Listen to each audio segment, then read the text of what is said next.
tadi dia tiung? Masih. Mama. Ini.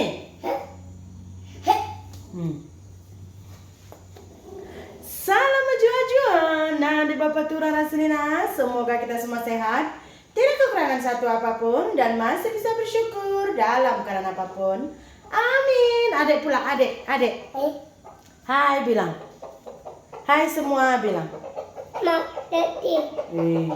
Cakap deh. Hai semua, aku adik Lia. Mau dati.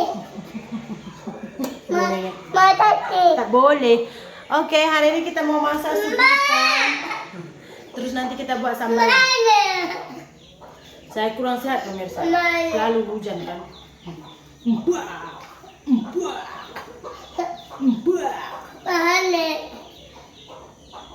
Mana? Tuh tengok TV tuh. Ini kan ada. Tengah. Tuh tengok TV dulu sayang mama ya. Tengah. Ini adik mau. Ini nanti kau mana ya? Ada mana? Tada! Wah. Dah tahu tengok TV. Kita siapkan dulu bahan-bahannya yuk, biar kita masak supnya. Tomat ini beli banyak, yang bisa kita simpan bahan lama kan udah busuk. Adik jangan buang lah, makan. Kena kan nanti mama bikin ini ya Lelo. Masih pakai carrot andalan ini, carrot. Nggak usah pakai carrot lah. Iya deh, tengok TV pergi deh.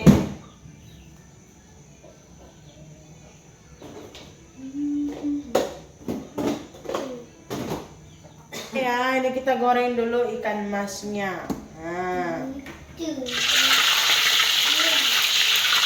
Ikan mas biasanya cepat masak ya,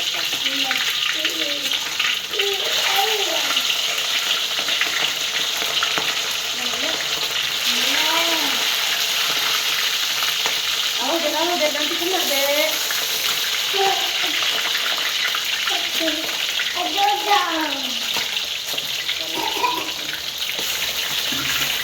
Ini separuh masak aja pemirsa, nggak boleh kita angkat.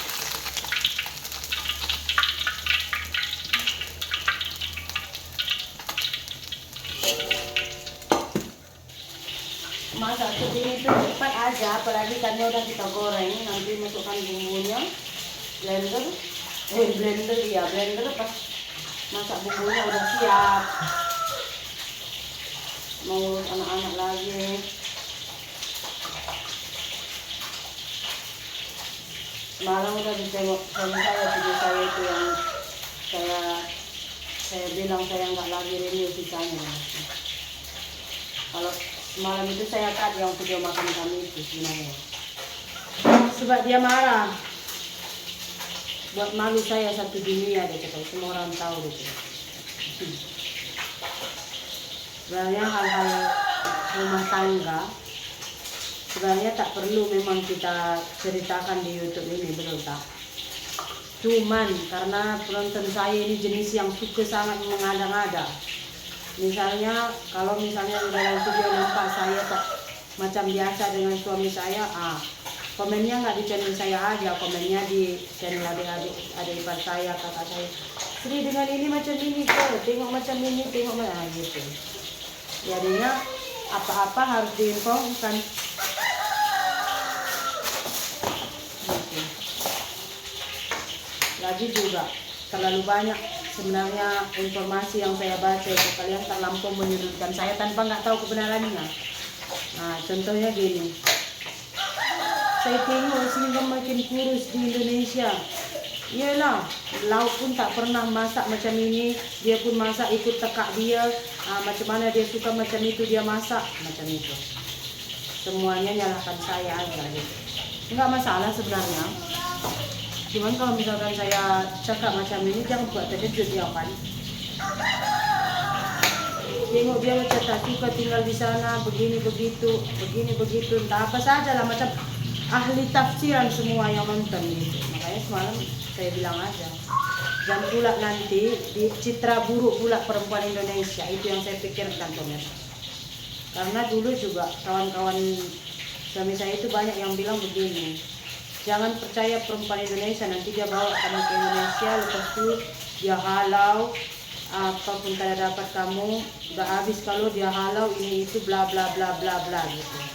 And then nanti tiba-tiba suami saya pulang dari sini tuh kan apa saya cakap betul kan ini itu.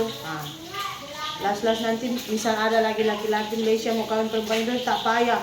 Dulu ada satu perempuan India, dia buat YouTube, laki-laki India, dia orang buat YouTube. Lepas itu suami dia itu berhenti kerja, angkat semua duit, bawa Indonesia sana, sampai sana dia istri halau itu laki, sekarang tak ada apapun. Dia orang semua penipu. Itu semua perlu kita jaga, nama baik perempuan Indonesia, betul tak? Makanya saya ceritakan, jangan tengok aja keburukan orang. Jangan dekat-dekat, nanti kena minyak.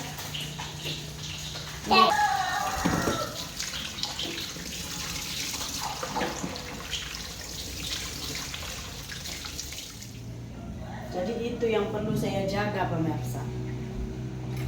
Karena saya pernah tinggal di Malaysia kan, tahulah macam mana citra kita perempuan Indonesia ini di sana.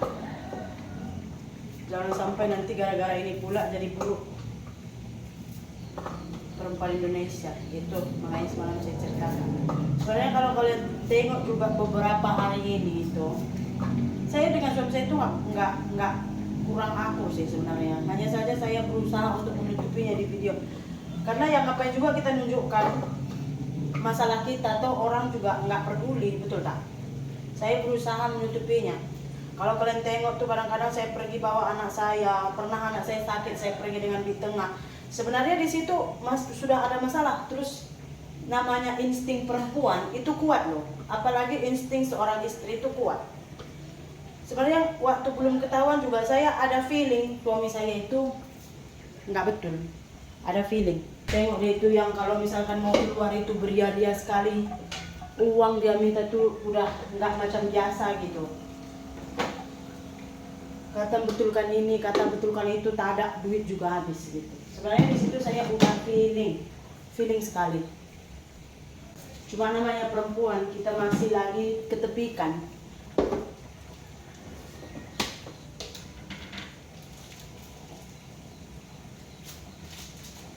Cuman di sini kalau laki main perempuan pemirsa, tidak ada yang rumah tangganya menjadi baik-baik saja, enggak. Dia hanya pergi ke dua benda, satu pembunuhan, satu perceraian. Kenapa? Karena ada desakan dari pihak ketiga dari perempuan ini, entah udah pregnant, entah udah bagaimana, itu ada desakan. Nah, pakai baju olahraga anakku. Ya sebentar aku bikin kamu pakai. Malahan saya sampai search ciri-ciri suami itu selingkuh bagaimana. Memang betul pemirsa, suami saya itu nggak betah di rumah. Ada kalian ingat tak waktu kami jarak ke kuburan bapak saya, dia bilang dia tak tahan mulut saya. Sebenarnya di situ saya pun hairan gitu, mulut yang bagaimana, sementara apapun yang dia lakukan kayaknya saya biar deh gitu. Tapi saya diam juga, saya orangnya apa yang saya upload memang kayak gitu kejadiannya gitu. Tak tahan dengan mulut istri saya bla bla bla bla gitu kan. Waktu jarak itu mulut saya yang bagaimana gitu kan. Sementara kalian tahu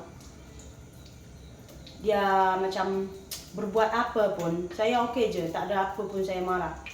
Walaupun misalnya anak saya sakit, saya pergi sama kakak saya, dia itu nggak peduli, nggak pulang, ataupun saya mau pergi kemana-mana gitu kan, dia nggak mau jaga saya, minta izin jaga saya, bayar, nggak masalah sama saya loh. Jadi kurang apa lagi gitu saya pikir.